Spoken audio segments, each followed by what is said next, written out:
il y a aussi dans le secteur de la santé Novo Nordisk. Ça nous ramène au Danemark.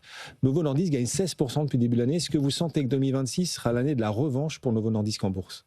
Possiblement. En tout cas, pour l'instant, ils viennent de mettre sur le marché américain leur fameux comprimé, du Wegovy, le fameux médicament couffin. Oui.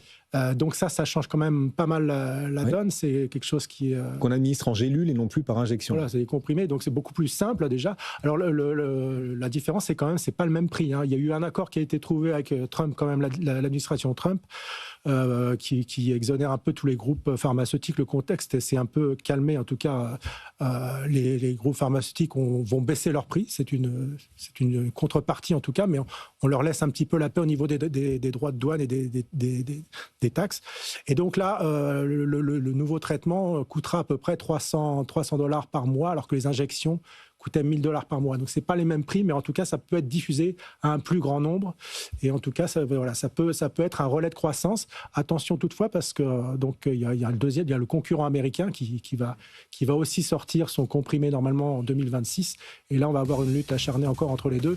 Et l'année dernière, l'Américain avait quand même pris l'avantage sur Novo Nordisk. Alors attention, moi je dirais attention quand même.